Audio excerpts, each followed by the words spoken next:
Assalamualaikum warahmatullahi wabarakatuh.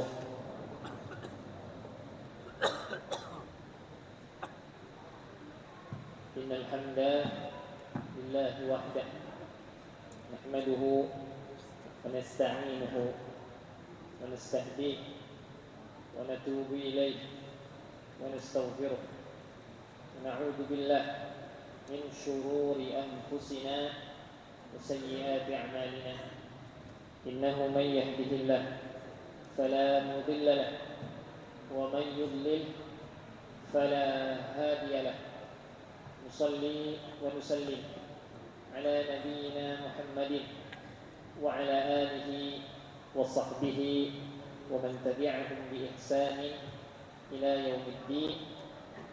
حاضرين حاضرات jamaah salat isya dan qiyam,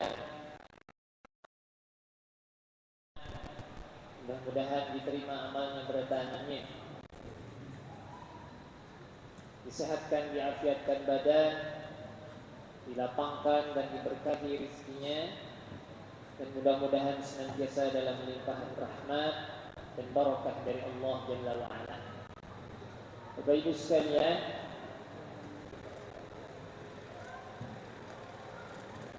tidak terasa kita tinggal menyisakan mungkin 3 malam lagi, dan setelah itu pada Ramadan. Kalau Allah mengizinkan kita bertemu Ramadan tahun depan, maka itu adalah karunia Allah. Kalau Allah tidak mengizinkan, berarti ini adalah Ramadan terakhir bagi kita. Bapak Ibu sekalian, Ramadan secara eksplisit disebut oleh Allah Subhanahu wa taala sebagai bulan diturunkannya Al-Qur'an.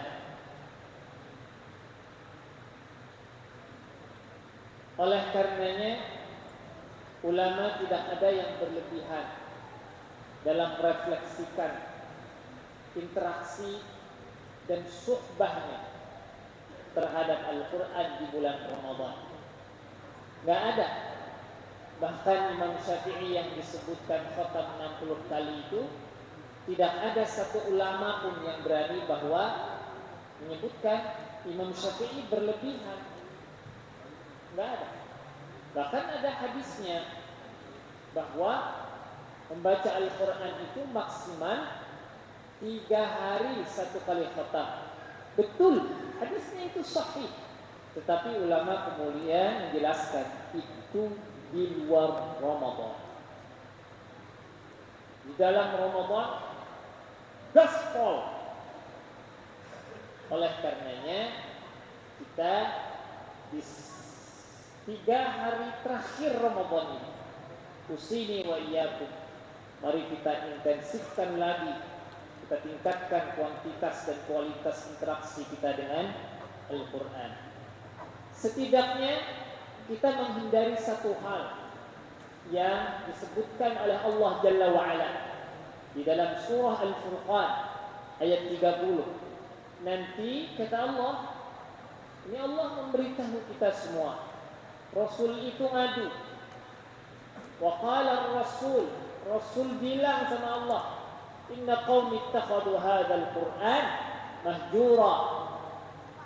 Sesungguhnya kaumku, kata Muhammad sallallahu alaihi wasallam, menjadikan Al-Qur'an ini sesuatu yang ditinggalkan. Bapak Ibu sekalian, meninggalkan Al-Qur'an, mahjur, sesuatu yang hijrah itu kan meninggalkan, mahjur itu ditinggalkan. Ini ada 2 sisi. Yang pertama, sisi berkaitan dengan Al-Quran yang tidak disertai dengan iman terhadapnya. Ini objeknya adalah orang-orang kufar dan orang-orang munafik. Jelas, kata Imam Ibnu Katsir juga, bahwa yang dimaksud di dalam ayat ini yang paling pasti itu adalah orang-orang munafik dan orang-orang kafir. mereka tidak mengimani Al-Quran. Tetapi pada sisi lain juga berkenaan dengan sindiran kepada umat baginda Rasulullah sallallahu alaihi wasallam yang mengimani Al-Quran tetapi banyak taksir, banyak lalainya terhadap Al-Quran. Ada beberapa, setidaknya Imam Ibnu Qayyim rahimahullah menyebutkan 7 jenis hajrul Quran, meninggalkan Al-Quran itu apa saja bentuknya. Wallahu a'lam. Yang pertama kata ulama, hajru tilawatihi, meninggalkan dari membaca Al-Quran. Ada yang pada baca Quran? Ada? Mudah-mudahan tidak, amin. Allah Subhanahu wa taala dan baginda Rasul sallallahu alaihi wasallam memerintahkan untuk baca Quran itu. Jadi jangan sampai kita ini minta ridwan minta halal. Kalau masih ada yang belum bisa baca Quran, baca Quran, belajar. Mumpung masih ada umur, karena menyesal begitu mati minta dibacakan Quran. Enggak ngefek, wallahu a'lam. Meskipun menurut sebagian ulama ada efeknya. Tapi dibacakan Al-Quran pun kalau bisa juga bisa baca Quran. Ya, jadi jangan sampai meninggalkan membaca Al-Quran. Utlu ma uhiya ilaika minal kitab. Baca kata Allah Subhanahu wa taala, tilawahi kata Allah Jalla wa ala apa yang diwahyukan kepadamu dari Al-Quran. Hadis Rasul sallallahu alaihi wasallam tegas juga, iqra'ul Quran fa innahu ya'ti yaumal qiyamah syafi'an li ashabihi. Bahkan di dalam satu hadis khusus Nabi sallallahu alaihi wasallam mengembarkan antara puasa dan Al-Quran. Kata Rasul sallallahu alaihi wasallam, puasa dan Al-Quran beririsan, berbarengan. Itu memberi syafaat nanti pada hari kiamat. 2, langsung Rasul menyebutkan puasa dan Al-Quran. Nanti puasa bilang kepada Allah Subhanahu wa taala, ya Rabb, bahasa hadisnya ay Rabb atau i Rabb, Allahu a'lam. Mana'tuhu, aku telah mencegahnya dari makan, minum dan syahwat pada siang hari. Syafi'ani fi, izinkan ulun menjadi syafaat baginya. Quran juga ngomong sama Allah, ya Allah, mana'tuhum nauma, aku mencegahnya dari tidur pada malam hari. Jadi orang yang baik interaksinya dengan Al-Quran, ada guring aja malam, apalagi Ramadan, Ramadan. Jadi minum kopi yang nilai ibadahnya dahsyat tuh Ramadan.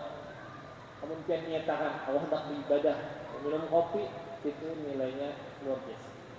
Saking hendak kita banyak berinteraksi dengan Al-Quran. Jadi dua-duanya kemudian menjadi syafaat bagi orang yang membacanya. Yang kedua, meninggalkan dari istima'. Bahasa Arab istami'u wa ati'u. Nah, itu kalau Bilal Jumat di beberapa masjid bilangnya begitu. Apa makna istima'? Istima' tidak hanya sama, tidak hanya mendengar. Arti istima' yakunu bi huduril qalbi, dengan hadir hati. Dan Ramadan adalah momentum yang paling berharga untuk istima' terhadap Al-Quran. Kapan itu? Ketika sholat. Jadi malam Ramadan itu munqawah atau sebagaimana yang menjadi amalan orang-orang saleh terdahulu, itu banyak mendengar Al-Quran. Dari mana? Dari sholat. Dari sholat. Hadis Aisyah, hadis Hudzaifah, hadis Umar bin Khattab radhiyallahu taala anhu, semuanya menyebutkan bahwa salat malam-malam Ramadan itu salat yang panjang. Hadis Aisyah, kata Aisyah, "Fala tasal an husnihinna wa tulihinna." Kamu jangan bertakun lagi bagaimana bagusnya dan panjangnya salat Rasul. dicoba oleh Hudzaifah bin Yaman. Ada juga riwayat Abdullah bin Mas'ud. Pantas sekali salatnya Nabi sallallahu alaihi wasallam pada malam Ramadan. Pernah kata Hudzaifah, ini pas baca Al-Baqarah, dinanya nih Rasul ini 100 ayat rukuk. Ada rukuk sebenarnya 100 ayat, ada rukuk 200 ayat rukuk gini, ada rukuk juga. Tuntung Al-Baqarah dinanya rukuk, ada rukuk juga. La haula wala quwwata illa billah. Maka kemudian Ubay bin Ka'ab radhiyallahu taala anhu diperintah oleh Umar bin Khattab untuk mengumpulkan, untuk menjadi imam, dan Umar bilang, ayo semuanya kumpul salat tiang Ramadan berjamaah. Diriwayatkan di situ bahwa Ubay bin Ka'ab salat dalam satu rakaatnya 200 ayat takaran surah Al-Baqarah. Serakaat 200 ayat. Hari ini kita baca berapa? Ada 2 ayat tadi, ada 3, ada 4. Allah. Nah, kenapa? Karena momentum istima' terhadap Al-Quran. Kuncinya satu aja, impian nyaman menikmati itu, jangan ngantuk. Impian mengantuk. Ini rawas sebanar imamnya. Ada paham orang seorang ngantuk ya. Nah, adalah sedanglah. Baik, banyak lagi, hanya 2. Ada hajrut tadabbur, meninggalkan tadabbur dan tafahum. Kemudian meninggalkan untuk beramal dengan Al-Quran. Yang kelima, meninggalkan istishfa bihi wa tadawi. Obat Al-Quran itu perintah. Karena Al-Quran itu syifa. Minta riba, minta halal. Kita ini banyak benar kekurangan. Penyakit hati ini bilang Masya Allah, Tabarakallah. Kita ini ujuk, iya jua. Geeran. Asal sudah beribadah, padahal banyak taksir, banyak kurangnya. Asal cukup, nah itu geeran ngarannya. Padahal mukmin itu bainal khauf war raja. Dia takut pada sisi lain dia tidak pernah hopeless, enggak pernah hilang harapan, berharap agar Allah menerima amalnya. Tapi kada geeran. Itulah, tapi kita ini apa? Geeran. Asal sudah, padahal jauh benar nanti. Apalagi penyakit kita nih, ujub, riya, sum'ah, pada tapi bertawakal kepada Allah Ta'ala. Apalagi pada banyak berdoa, macam kekurangan kita nih. Nah, maka dengan Al-Quran istisqa kita mengharapkan kesembuhan. Itu penyakit dalam diri kita semua. Meskipun kadarnya bisa jadi beda-beda. Yang penyarikan benar itu berarti, nah itu lain kadarnya lah. Masya Allah. Apalagi yang keenam, hajru tahkimihi wa tahakum ilaih. Berhukum dengan Al-Quran.